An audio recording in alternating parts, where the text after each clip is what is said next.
as Kung mentioned, organizing as, in this country, and election petitions have gone up significantly in the last couple of years. We've also seen strikes have gone up 52% in the last couple of years. We've seen, Kung mentioned this, the public opinion of unions going up 70%. The highest it has been since 1965, I think Kung mentioned that. In 2021, half of the strikes are from healthcare workers. And last year, 60% of the strikes are from teachers. For our members and the rest of the working class, in a world that we live today, I think it is notable to think about the critical role care workers play in leading a labor resurgence.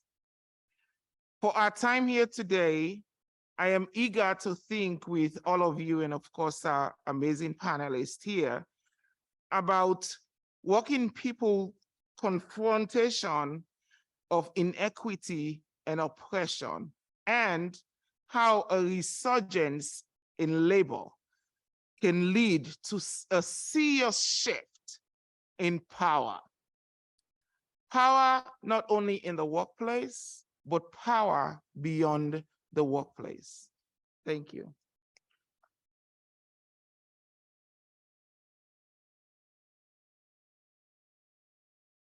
Thank you, Khadijah. And so want to talk a little bit about what it's like. Who here has had, when there's fires, smoke in your communities that's made it difficult for you and people in your community? Raise your hand. Right? So wildfires are something that are affecting all of us. I've personally, living in Sonoma County, have had to evacuate every year for the last 6 years. But the reality is, want to talk about what's happening with farm workers. And when we're talking about farm workers in the North Bay, we're really talking about people who are working a luxury crop, are working in wine, right? There are some people doing working in vegetables, but most people are working in wine. And so what does it actually look like for farm workers there right now? Because farm working has always been structurally and in a really racist way, a very difficult way to work.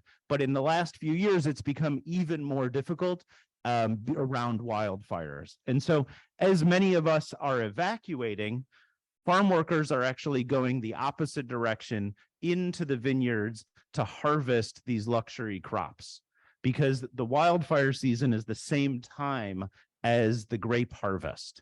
And so, what that looks like is, you harvest grapes at night. And so imagine people workers having to leave their homes at night, leave their families, leave their kids at home to go into evacuation zones, into smoke-filled skies with fires in the distance. And then on top of that, still to this day, farm workers, even though this is an industry that is $8.5 billion, just in Sonoma County, the retail value of the wine is $8.5 billion. And still to this day, farm workers are not even getting paid an hourly rate. They get paid by the weight that they pick. And so on top of all those conditions I just said, people are having to run in order to make their money. And I say all this not to say, oh, the poor workers. Actually, the workers are really, really smart and really strong. And part of what I want to challenge us to think about is that the way that we as a society decide that it's okay to treat the lowest wage workers in the wealthiest industry as climate crisis worsens says a lot about how we're all going to be treated here. Because none of us are safe from the worsening impacts of climate change. And it's just that immigrant and indigenous farm workers are on the front lines, are first in line. And so if we decide it's okay that companies that are owned almost exclusively by really wealthy white men can send working class, people of color, all immigrants and indigenous people into those conditions, that's how as these conditions worsen, that's how we all get treated. And so the thing that we have seen is that as those conditions have worsened, it's also resulted in incredible upswing of actions. And workers are standing up and fighting for things that didn't seem possible before, fighting for language justice and winning, making it so now trainings actually have to happen in indigenous languages because many of the workers come from communities where that's their primary language, winning disaster insurance that people are able to recoup losses when they're not able to work, and now fighting for things like hazard pay that never seemed possible before. And so I think that part of what the context we're looking at is in the way in which climate change is making the conditions so much worse, but then also opening up possibilities for people to organize, not just to improve their current jobs, but develop new jobs in climate adaptation and mitigation. And well, I'll talk a little bit about that later. Thank you, Max. Yeah, so yeah, thank you all. As I had mentioned, Trabajadores Unidos, Workers United, we organize in San Francisco, and we organize with Latine undocumented immigrant workers. So when folks ask, like, what are the current conditions? Well, what are your members going through? What are the sectors? It's actually wage and hour, very basic rights. Like, folks are not getting paid the minimum wage in San Francisco. Folks are not getting their breaks. Folks are not getting paid overtime. Right? Their paid sick leave is not being respected. So another thing to know about San Francisco is that it's also really hard for immigrant communities to just have one job. Not only because it's a very expensive city to live in and work at, but also because the way that the service sector is set up, it's really hard for someone to get one job when the way that the service sector is set up, it's part-time. So if you're not in a union job, you don't have a union job, you probably have 2 to 3 jobs in San Francisco to survive and get by. So when we talk about what are immigrant workers going through, what are the conditions? Wage and hour. Folks are not getting paid minimum wage. There's no respect for paid sick leave. And at the same time, we are just coming back from a pandemic, a time where everybody was talking about how it's frontline workers are essential workers. And we're still not quite seeing that, right? One story that I want to highlight, and I want to highlight this because I really think as you know, I heard about debt earlier. There's also a conversation about a recession coming, right? And the way that I've been thinking about it a lot is after COVID, our members are the first to get fired, right? First to get fired, and then the first to get hired back when we're coming back. And there's just so much exploitation and so much vulnerability for that to happen that we can go back to how it was before, right? And I'll talk about the opportunities, but I did want to highlight a story of 5 of our members who worked at a pop-up restaurant. Who here has been to like one of those pop-up things? Like, you know, they're like, maybe it's a friend, maybe it's someone, and they're like, oh, you know, I'll be selling tostadas or tacos at this brewery, right? And they're like, you know, COVID happened, right? Folks are like, I'm hiring, let's do this. Folks have 2 to 3 jobs, so they're really, really hoping that the boss is going to pay them if they haven't paid them the first or the second week. And this pop-up, which is led by a woman of color with the language of social justice, hires 5 immigrant workers and doesn't pay them for a whole month. And then we haven't been able to find them. And then we find out that she's about to have a show on Chopped. So just to kind of talk about the conditions that we're in, where the ruling class in San Francisco is going back to their business as usual, right? Immigrant communities are being like forced to make a decision about how they're going to survive, because now we're coming back to an economy that's much more fragile, right? People are hurting. In another conversation, but a lot of our working class money goes to housing, which is horrible. Well, that's another conference, right? But just to highlight there's these pop-ups, there's social justice conversations in San Francisco, a city that's super wealthy, right? With language of social justice and exploiting 5 workers who Labor Commissioner office can't help because it's a pop-up shop. We can't find it. She moves so fast, right? We can't give her paper. So what does that mean, right? And I think these are the opportunities that we have in front of us, where if we're really, when we are building worker power, these experiences of workers, then we allow them to have a space to know that that's not okay, that it can happen again, right? That even if you go and make like a complaint to the state office, that shit's not gonna come through. So how are we really developing and building worker power so that it doesn't happen again? And I think that's the opportunity that we have right now. We have the opportunity to inoculate, right? Re-agitate and remind us of our relationships with our bosses during COVID, after COVID, and definitely as we're about to walk into a recession, and know that like, like if these things are gonna happen, how are we ready to act? How are we ready to organize? Because going through the state is not gonna make it happen, right? Trying to give these folks paper when they're moving, right? They have the privilege of just to move from one place to another. So I think those are the conditions where basic wage and hour violations, the opportunities to take these moments, organize, right? Really confront the boss and take them on. Because the other structures that are set up, which we'll talk about in a little bit too, are not really made to support like working class people. They're not made to support like immigrant indigenous communities in San Francisco, right? Yeah, so that's a little bit about what we're seeing in San Francisco with working class, the opportunities that we see to really organize, agitate, and like delegate and take on bosses without having to depending on worker power and not depending on state power, right? Because that's not going to get us what we need. Thank you all.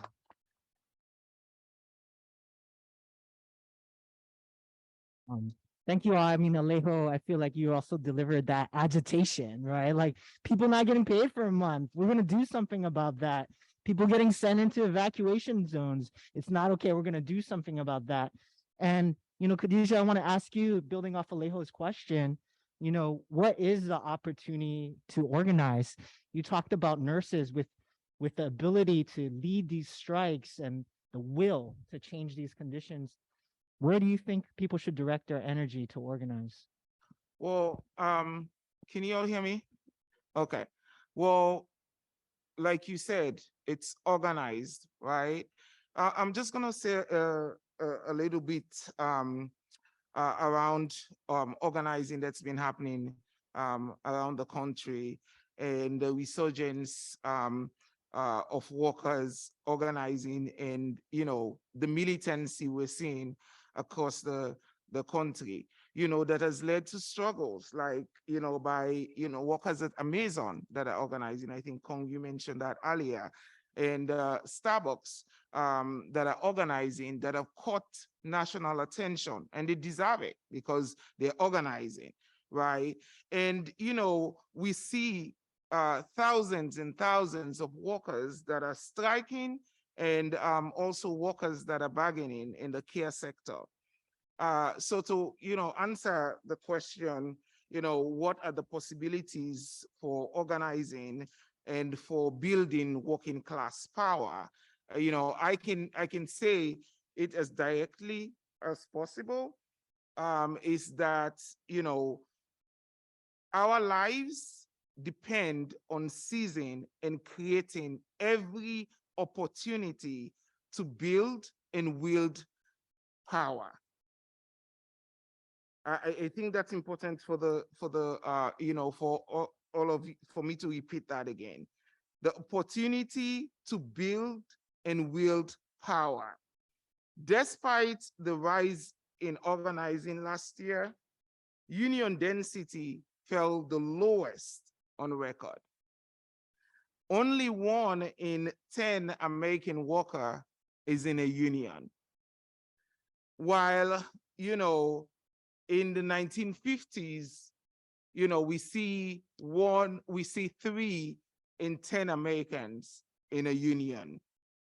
So And at that time, we all know that the labor workforce was much smaller. The corporations, intent on union busting while driving profit from deep economic, racial, and social inequality, found advantage to advance in the political right.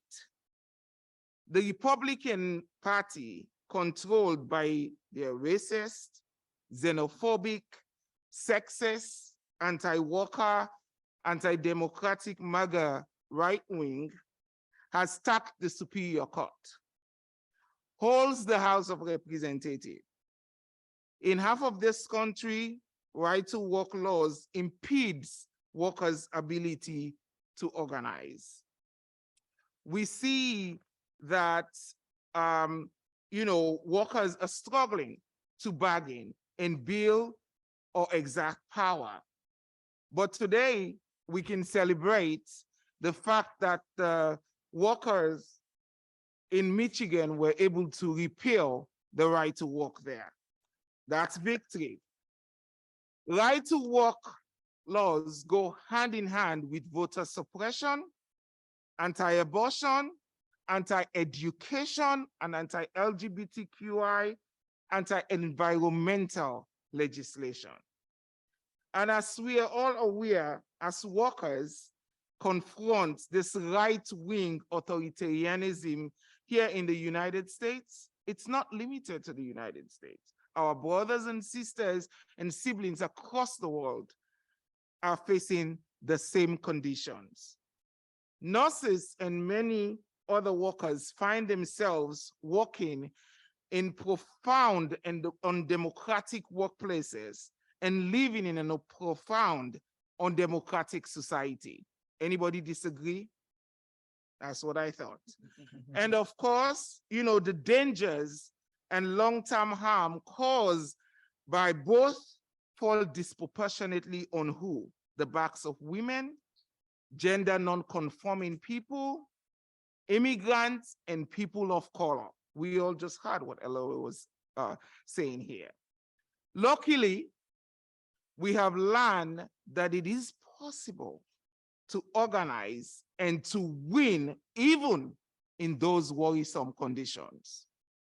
Nurses are organizing and winning strong contracts, I can tell you, in right-to-work states, red states like North Carolina, Florida, Texas, Kansas City. And we're doing all of this in the middle of a pandemic.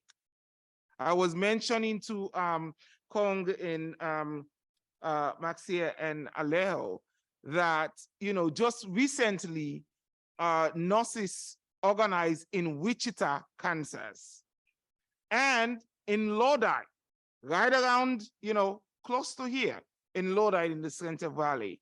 So, with all of these organizers and, in turn, nurses and other workers, and we talked about, Amazon and Starbucks and all of that, are resisting the right-wing agenda. They're resisting those agendas where they work.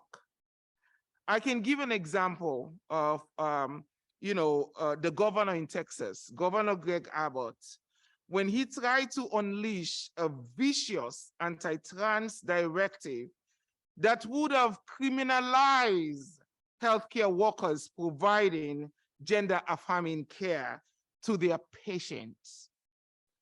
Nurses stood up and made it clear that they would defy that directive. And they also publicly call on their employer for its financial support to the governor. The efforts of progressive unions made a huge, and we see this, a huge difference in preventing the right-wing candidates from getting the votes that they had hoped for during the midterm. And we have been able to gain some extremely meaningful pro-worker initiatives under the Biden administration. But we still have a lot of work to do. We still have a lot of work to do here, and the terrain we protected in the midterms is not decisive enough to stop the right wing's backlash against workers' rights, civil rights, and democracy itself. To break an enduring stalemate with our opponents and shift the political and economic terrain, the labor movement as a whole must rigorously defend workers' rights, organize millions of workers, win transformative contracts that don't bargain away power to the boss.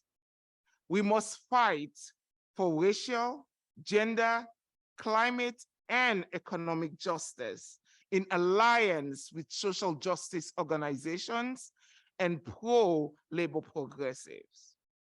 Even in this political climate, there are clear possibilities for building worker power. Anybody disagree? That's right. Moving from resurgence to power will require organizing on a much bigger scale than we've been seeing. And to defeat the mega threats in the near term and challenge capital over the long term, we need more higher union density. We need to transform the labor movement into a fighting labor movement. We are rejecting labor management partnerships, fighting for workplace democracy, for social justice, and of course, against this right-wing authoritarian becomes the norm rather than an exception. Anybody disagree? That's what I thought. I think, Alejo and Max mentioned some of the opportunities, and I have laid out some of the opportunities that we see here as a labor movement in order to be able to organize more and fight. And we need all of you to get onto that fight as well, because I know that's why you're here. What does it say? We're here. Get ready. Thank you. Thank you, Khadijah. There's something you said about moving from resurgence to power that I think is a really interesting question, and it makes me think about the question of organization building, which people will also take up in the plenaries. And I know, like, previous approaches, I think, to this question of how do we rebuild the labor movement have been about spending more money, right? Training more organizing, throwing more organizers at the issue. And I'm kind of curious too, like, what about transforming our organizations? What do we need to do to transform our movement in order to organize? And so, Alejo, I want to direct this question at you. Like, what are the new organizations we need to build? How do we need to transform our institutions in order to organize? Thank you. Yeah, I think, and then, yeah, we'll see what folks think. Well, this is a dialogue, so y'all can definitely disagree with me, but we definitely need a structure that centers a feminist economy. A lot of our structures are kind of centered around upholding capitalism and creating the middle class. And personally, I'm not very interested in that. I'm more interested in what does it looks like, what kind of creativity do we need to challenge capitalism, right? Acknowledge that there are roles that we need to take on a society and be grounded with respect and dignity in that. The way that things are kind of set up right now, right? We are only seen as a worker in one shop, in one workplace, right? If you have a union. As soon as you're out of the union, you have that's it. The union is in the workplace. It doesn't travel, it doesn't go with you wherever you are, but wherever you go, you're part of the working class, right? Wherever you go, you're not just your industry. So we really need to build a structure that centers on building worker power, workers who are united, who understand that they represent themselves and each other by really leveraging their labor and leveraging their skill set. A lot of the times, and rightfully so, a lot of unions, right, spend a lot of their time in one specific industry, and I totally understand that, right? Protecting contracts, because that's really what's important. And in that process, restaurant workers haven't been organized into a union for many years, right? There are some folks organizing janitors, but not not all of them, right? And I have a lot of respect, and I think unions are important, but we have to go beyond just corporate targets, right? There are other, especially and I'm talking specifically about San Francisco. We have small restaurants and shops that have a lot of money. They have a lot of money, but they have a staff of 5 people. What union is going to organize a shop of 5 people, right? So we really need to build structures, worker centers, that are really centered around a feminist economy, seeing the person more than just a worker. And I know that sometimes I struggle with that too. I'm like, damn, I feel like I'm just promoting labor over here, right? Where it's not that. I want to make sure that these wage and hour things that we're seeing, right, are not happening. But the reality of that is that the person is more than just a worker, right? The person is also organizing in their block. The person is also organizing in their house. So how are we creating worker centers that are really centering on building worker power, building people power, and that we see each other as wholes and not just, I dream of a worker center that, we have membership, and that wherever you go, that you have a worker center that represents you, that you can go to, and that you're also building majority and building in, the jobs that you go to. Because like I mentioned, in San Francisco, there's 2 to 3 jobs. Folks are just going from one job to another. So I really think that we need to be creative. I think the labor movement needs that. We need to think outside of unions. We need to think about worker centers. What do they mean in the United States? What do they mean in 2023? What does it mean to be centered in a feminist economy? That's not just like, I don't know, thinking of creating the middle class over and over, and like just kind of upholding capitalism. And I know that's not the only role of the union. I want to just be very clear about it. I think they're important. I think they're necessary, and we need them in our movement. And I also want to imagine that there's other places where we can also take on the conversation about destroying capitalism. What does that mean for us? What's our role? And how we engage with each other on that, right? So yeah, and in Tubu, we are trying to figure out what does it mean to build a worker center. We don't have any intention of going to a union. Staff is also like, we don't want to just rep and hold contracts, right? We want to build with people, support, develop. So we're trying to figure it out, and excited to see if anyone has thoughts for us. We're always, trying to head in that direction. Definitely have members that we talk to and we imagine with this together. But I did want to just share, like, there's opportunities. It can happen. We just kind of really have to take a chance at it and like experiment together, right? So yeah, thank you. Yeah. Max or Khadijah, do you have any thoughts? I mean, coming from a different place of being a union or a labor community coalition? I could just add, absolutely agree with Alejo, and I think that there's opportunity for unionism. Absolutely agree, and also, to not just limit the fight of the union to the workplace, which is, as a labor movement, I mentioned that's one of the things that we need to do. We're doing it as an organization. We're one of the unions. Well, we are the union that is moving the program Medicare for All. That's not limited to just the work that we do in the bedside, right? We are one of the union that champion the fact that around the pandemic, how employers, not just employers in healthcare setting, but employers in the in the workplace around at restaurants, how or at a Safeway, how the employees were being treated, right? And we pushed the administration to issue the temporary emergency standard that has not been issued since 1985.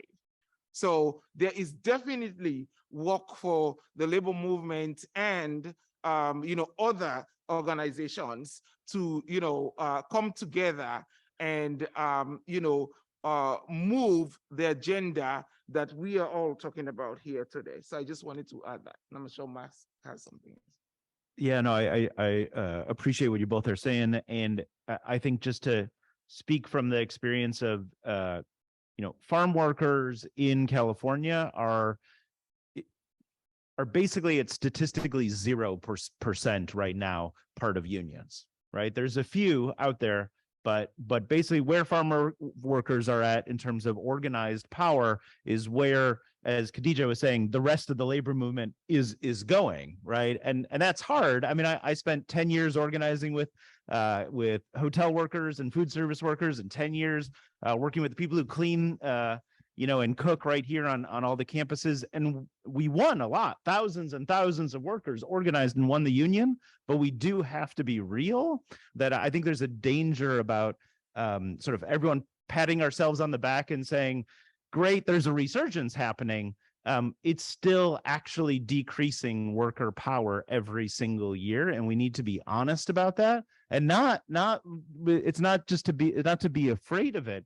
But I think the more honest that we can be, then we're more open to doing the kind of organizing that Alejo and Khadijah are talking about, and to be bold. And I think that I guess the thing that I think is so important that we need to do, whether it's at a worker center, whether it's nurses going to Wichita, whether it's farm workers in the North Bay, is building structures of workers. And I think that that's the thing that is over and over, if I could just underline like 10 times, would be like worker leaders actually having power and them having groups of people that they are leading and moving together is what builds power. And there's in a union place without those structures, it's not powerful. And in a worker center without those structures, it's not powerful. But when workers have the leadership and they are empowered to do it in their own organization, then we can actually build power. Absolutely. And we've sort of been talking about, like, within the labor movement, what should we do to build power? Kind of want to open up to the question of, as leftists at a People Get Ready conference, what should we, do in the labor movement? Yeah, so I think the thing that I'd like to push and challenge all of us, and we don't have it figured out, and we're trying, but we want to invite more people into it with us, is that we spend, I think, far too much time trying to improve the current jobs that exist in our society. And I give a lot of credit to the nurses and other healthcare workers and teachers, where those jobs are really, really necessary in our society. And those need to be really good jobs. But for many, many working class people, the jobs that we're doing are just in order to like make the lives of wealthy people a little bit nicer, right? And that's on a good day. On a bad day, actually, for many working class people, their jobs are destroying the land, are poisoning the land. Right, farm workers in Sonoma County putting pesticides on the ground like Roundup, which are actually illegal in many places. Right, people who are doing extraction of fossil fuels, and so there's much of the labor that working class people, and especially working class people of color, are having to do is actually destroying our own communities. And so we are trying to figure out, how do you fight to make the current jobs better, but at the same time create new jobs in what is actually necessary. And so, like, just by example of what we're trying to figure out in the North Bay is that as worker power has diminished, and it's almost 0% union, it means that the bosses have more power. They're bringing in more machines to do harvest. Right, so a lot of the wine harvest is now happening with these huge machines. They're also bringing in more temporary visa workers, H-2A workers, who are brought here for 6 to 10 months and have to live in housing that their boss provides. So their boss is their landlord is their boss. We can all imagine, how that situation is ripe for exploitation. So as workers are actually finding themselves in situations where the possibility of continuing to do their jobs it may not be possible to keep being a farm worker in Sonoma County. And so we're looking at what is actually in response to the fires, what is really needed here. And it turns out that there's an incredible amount of work that needs to happen on the land in terms of to make it so that when fires happen, because fires are going to keep happening, but that when fires happen, they're actually not as devastating. And some people would call that vegetation management or land stewardship.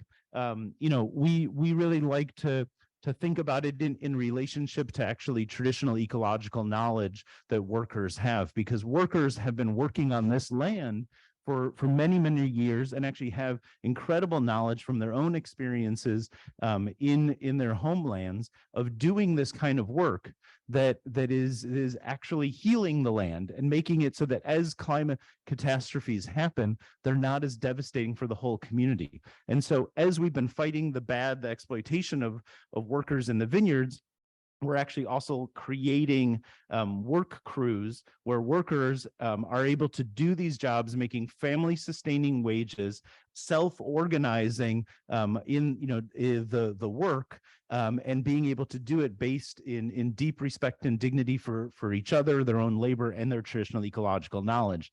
And I guess what we're trying to figure out is how do you really reclaim labor?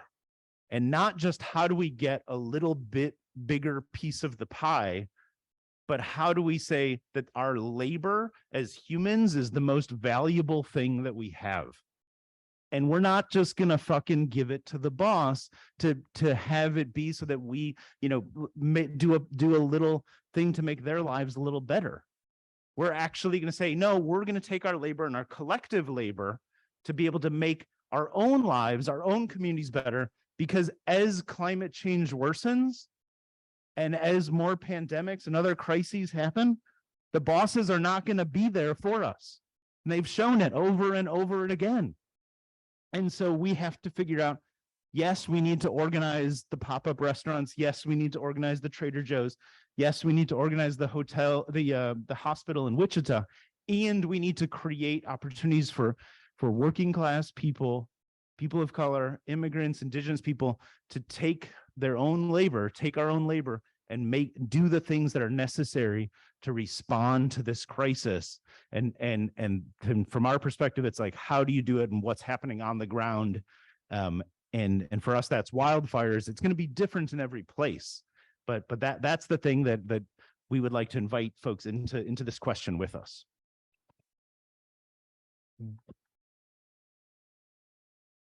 Alejo, Khadijah, do you have thoughts to add? I have a couple of.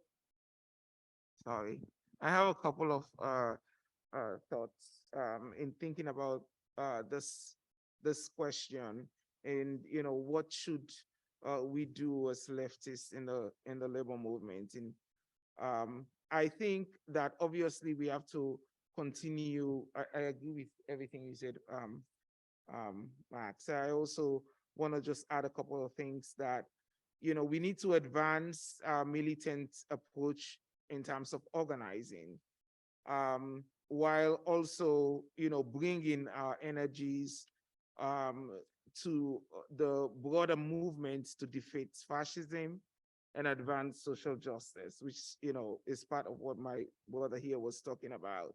We need to be able to, for the labor movement, agitate and educate our members in their understanding that they're not just in struggle at the workplace, but and against the employer, but that they're in struggle against capital.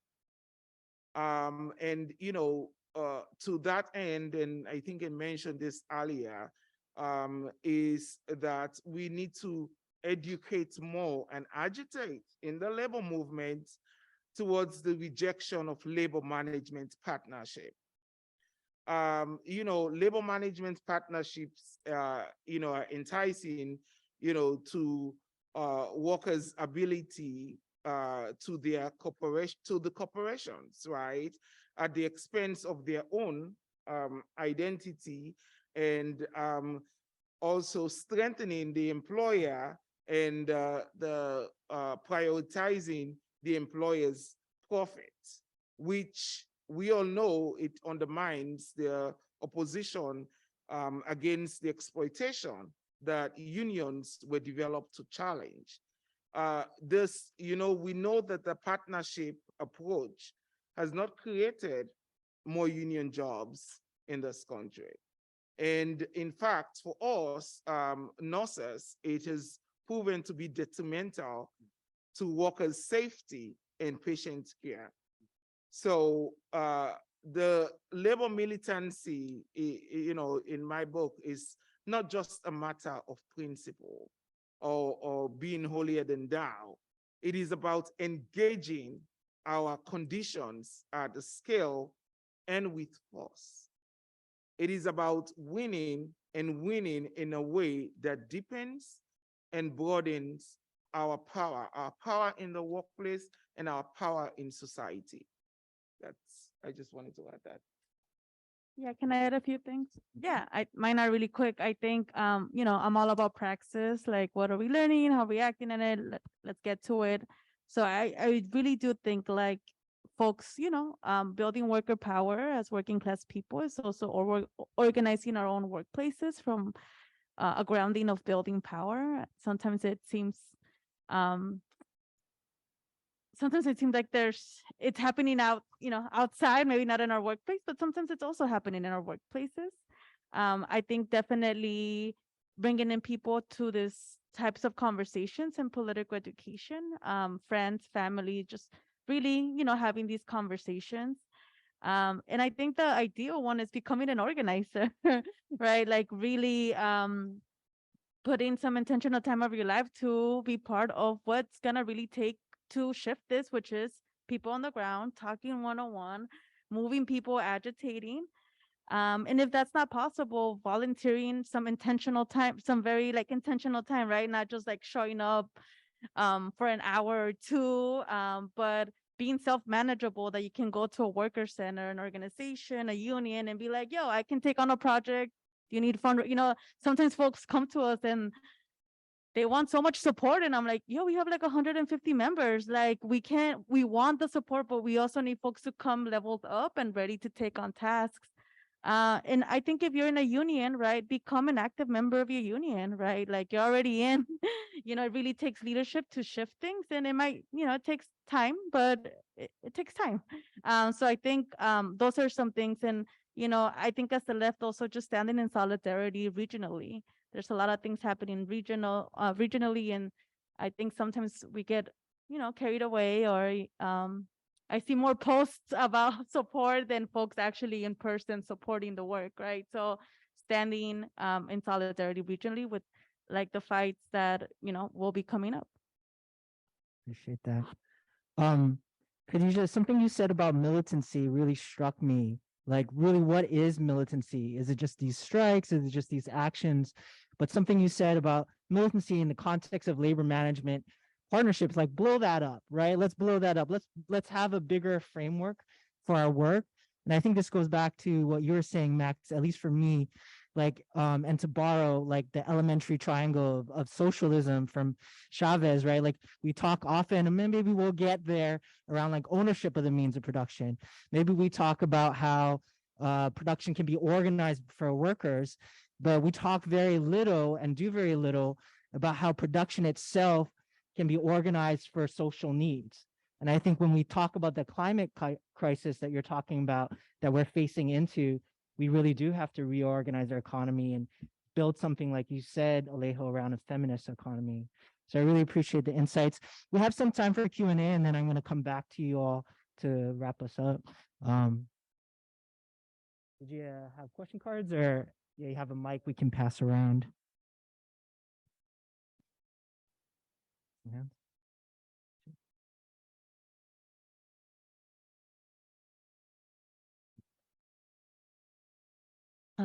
I think you actually all sort of alluded. I mean, you did talk about the climate crisis and how labor is connected, and I'm wondering, I guess for unions such as carpenters or the building trades, where they are building buildings that don't really care about affordability of housing and where they're going, if it's causing displacement or gentrification, or actually even also streamlining processes that look at things like the California Environmental Quality Act and the necessity of like listening to low-income communities of color and their concerns.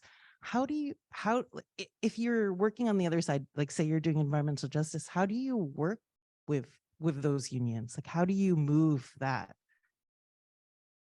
Tough question, not an easy question here. You guys want to chime in, Max? I'm happy to. Yeah, Okay. yeah, do that.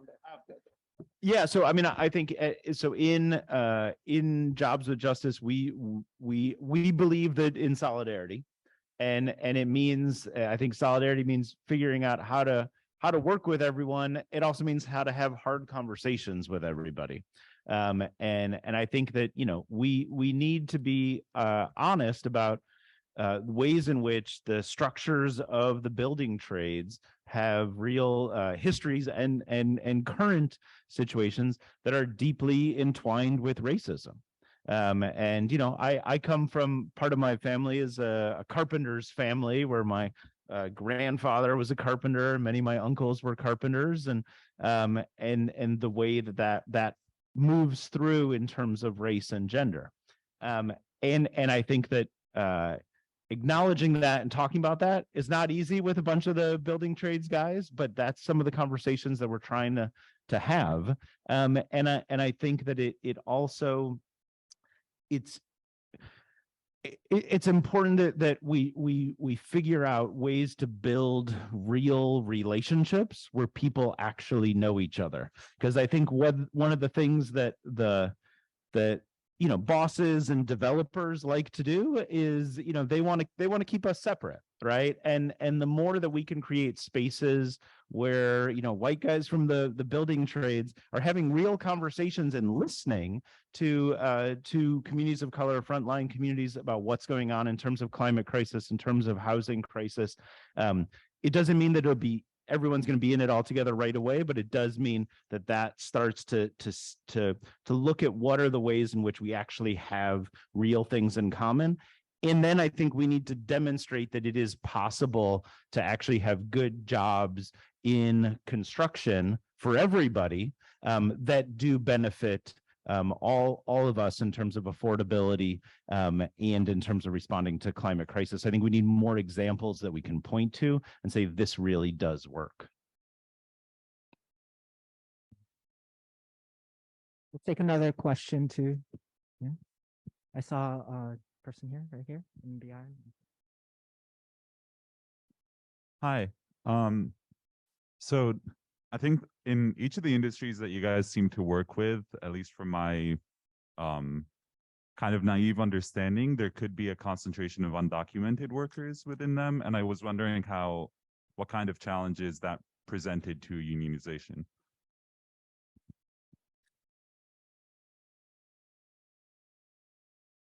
Yeah, our base is primarily undocumented immigrant workers. And your question is like, what are the challenges? Everything, like the fear of being deported, the fear of losing the job. A lot of our members live in like SROs and and different families. So a lot of it is overcoming the fear and having those conversations, right? I wish I could go. It's just that broad. What really does help is what Max just said, is building relationships, those one-on-ones and house visits. House visits are really helpful for us because we're not talking to a worker in their workplace where their boss is around or in the street, and we are still trying to build. We're trying to build with them at their place, which is why I'm saying like it's important for us to see a person out, not just a worker. Why are they scared? Who are they maintaining with their paycheck? Where's back home? What does that, who's in their workplace that maybe is intimidating them? Is it a spouse, right? There's just so many layers to the fears of just anyone. And, being undocumented immigrant is definitely another fear. And, our community is also really resilient too, right? Like we're not always led by fear, but that is definitely one of the things that we find that sometimes, folks are nervous about. But like I said, and like Max said, actually, building house visits, follow-ups, doing all of those things and building genuine organic relationships, it's what allows us to build a worker center and not just a transactional relationship at the work site. I would just add, I really agree with what Alejo was saying about also the strength that undocumented folks have in our communities. And, I remember talking to Anna Yeli, who's an amazing undocumented immigrant farm worker, talks really powerfully about why she does this, why she organizes really.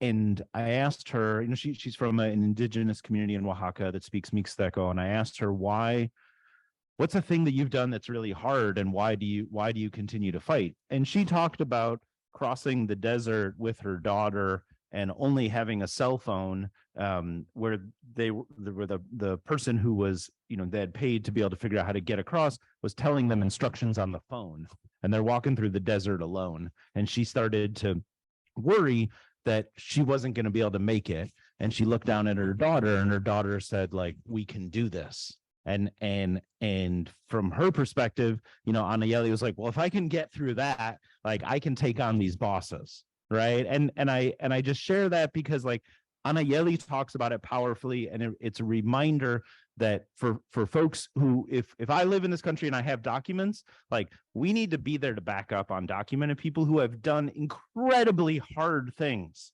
like things that I can't fully imagine, to be able to be here and to do some of the hardest work, and now are willing to risk it in restaurants, in agriculture, and are in healthcare, and are standing up and fighting. And we need to be there to back them up, and not to say, oh, okay, undocumented folks are scared and don't have rights. No, we say they're strong and we're going to back them up.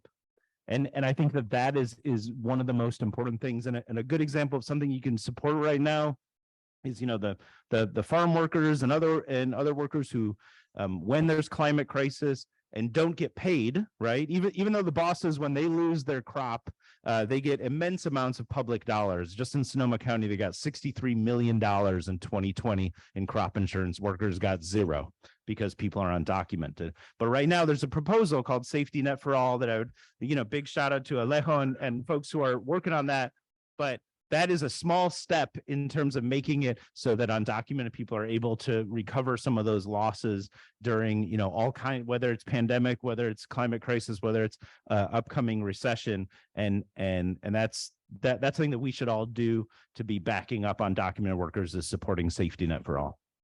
Alejo, do you want to share an action that folks can do? Yeah, there's an action April 13, Sacramento. We're leaving from San Francisco and Oakland. And last year we got vetoed by Newsom. Boo. We went through all of it. So we're really just, putting the pressure back on. We are definitely escalating in Sacramento this time around. So would love support. And if folks want more info, they can go to our Safety Net for All social medias. We'll get a message and can give you more information if you're interested. But yeah, we're fighting for unemployment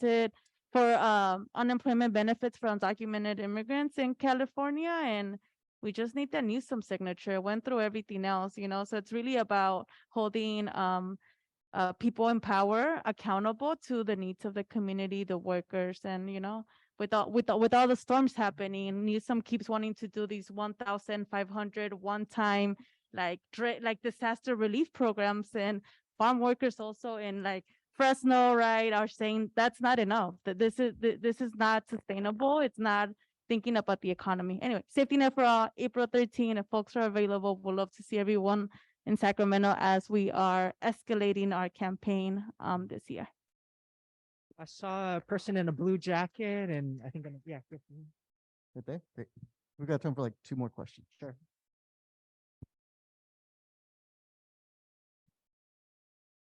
Hi, this actually kind of piggybacks off of that comment around like Gavin Newsom and kind of unique challenges that we have here in California, of like both of y'all, especially in San Francisco and Sonoma, live in progressive places with progressive elected officials, and as well as bosses that consider themselves progressive and pro-worker, which are like really unique challenges that we have. We can't just like say this person's conservative or Republican and don't care about workers. So like, I'd love to hear more about how you navigate that and how you navigate kind of being in those spaces and just dealing with that kind of those kinds of bosses. I can start. I think in terms of elected officials, I mean, we just hold them accountable. Ting, who's our assembly member in San Francisco, doesn't have a good relationship with us because we keep holding him accountable for, as the, chair of the budget committee, doesn't respond to our needs of safety net for all. So I guess all I can say, maybe going back to the conversation of militancy, sometimes I don't use that word because for our members, it's like militancy can mean so much, but we definitely take on targets face to face and confront them. And that's what we do with elected officials. Ting, so our example.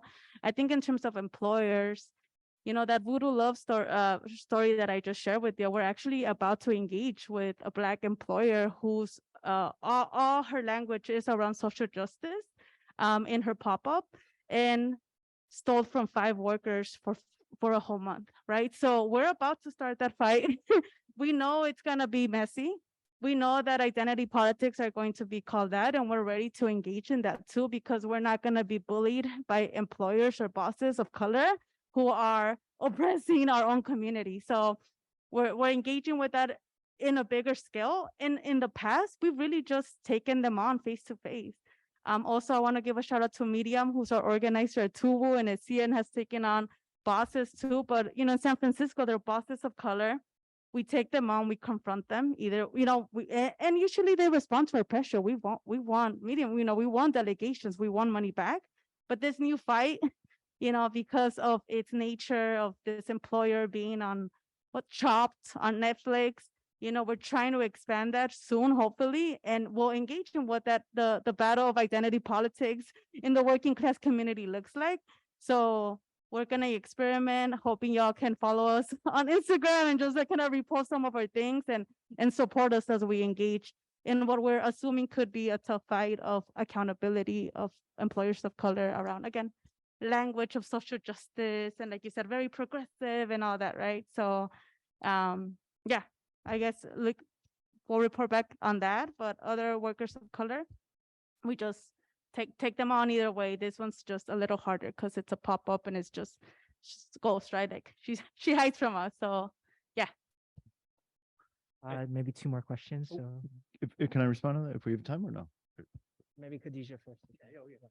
I absolutely agree with Alejo. I think that accountability, which is, very important to do, whether they call themselves, the employer that is progressive and or with our elected officials, is really important that we hold them accountable to their promises that they've made we hold them accountable to what we expect of them. So I think that I agree with what Alejo mentioned in terms of accountability and holding their foot to the fire. That's just what we have to do. It doesn't matter who they are. It doesn't matter what they present as, is holding them accountable. And that's what we need to do. And just incredible that you guys are taking on this employer in this around this issue. Let me take one more question and I'll let you guys all close it out. And I just want to add that I know that when, in terms of the farm workers, we were right there with them in Sacramento, holding the governor accountable as well. And we'll be there too.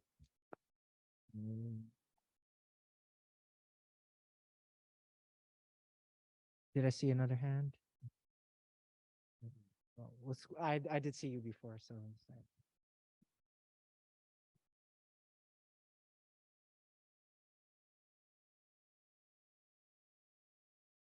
Yeah, thanks so much for the rich discussion. I was really interested to hear a few of you talk about the need for structures that better center the needs of low-wage workers. And I was just curious if any of you have looked at worker cooperatives or in conversation with any worker cooperatives, or have explored like other forms of employee ownership as a way to do that, and just what are any opportunities or challenges in that respect? Max, maybe? Yeah. Yeah, so we're experimenting with developing worker like, how do workers do the work that is necessary, and be paid well for it and have control of what that work is. I would say that right now, in terms of the question of whether it's a co-op or not, it hasn't been a driving force amongst workers. I would say that the level of crisis that people are in, people are not saying like, I want to come to a bunch of meetings to develop, a small perfect co-op.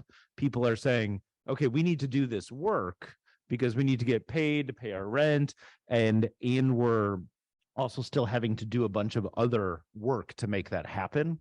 And so I think it's really important to experiment with different structures, but I think we need to be careful not to sort of romanticize any of the structures and say that somehow a worker co-op is going to be perfect, because I think there's many ways in which we haven't figured out how to do that on a scale that I think many unions have figured out how to organize. I mean, like the fact that Khadijah is talking about representing hundreds of thousands of workers. I think that's something that we have to really wrestle with. That I think the unions have done a really good job with, and we have not figured out in terms of building those other structures. I think it's worth it to think it, but just also to make sure we're really thinking about the biggest impact. Yeah, really quickly, I know we're out of time. Yeah, Tubu, we're not interested. We want to build worker power. Don't want to really do co-bosses or develop co-bosses, to be quite frank. So we're thinking about a worker center. How do we build power? How do you hold bosses accountable? We don't have like these contracts or things set up, but like the worker co-op is not. Yeah, I feel like co-boss thing is not how I imagine building power together. But I can also get in other conversations with people about my personal views on that too. Thank you. So in closing, maybe I'll turn to Khadijah and each of you to offer any final reflections. First of all, thank you so much for the opportunity to be here today, and thanks to incredible panelists here, and of course fierce moderator. Thank you so much, and thanks to all of you for joining us here and listening to what we have presented. And hopefully it is valuable enough for all of you to get ready and get in support and in solidarity with the actions that Alejo have coming up, and with what Max shared, and of course with unions out there. If you engage in a union, continue to engage and include your co-workers if you have co-workers, and have these type of conversations that we are having here within your union, and or within your worker center, and or within whatever congregation that you belong to. I think these type of conversations need to continue.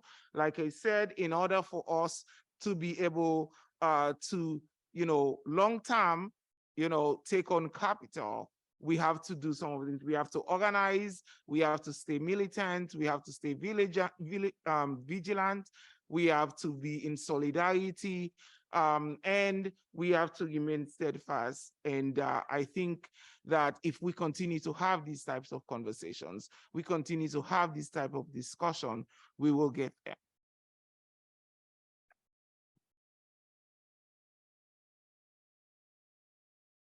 Yeah, I think the thing I'm thinking about really in listening to everyone on this panel is, I think you're seeing a few different models of how to do this, and I think what I'm saying is, and I think we're all saying similarly, that there isn't just one way to do this, and we need to have lots of experiments happening around how do you build worker power all at the same time.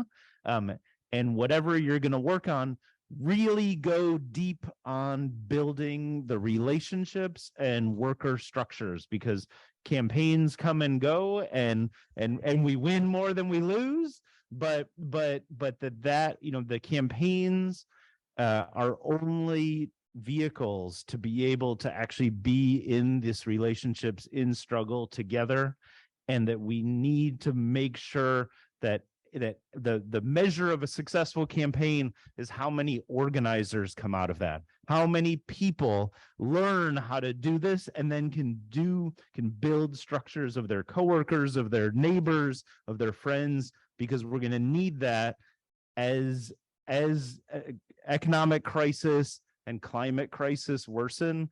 That's the most important thing that we can build. And so whatever you're going to do, just dig in deep there, and then be in conversation across with other people, and always try to learn from amazing folks.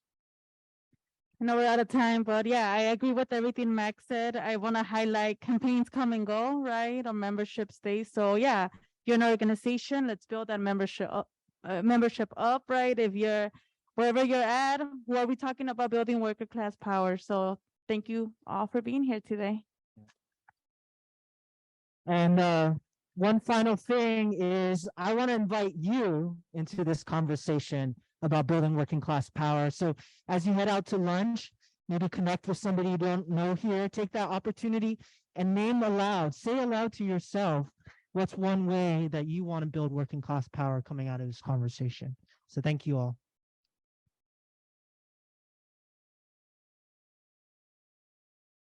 Don't be shy. We're building power.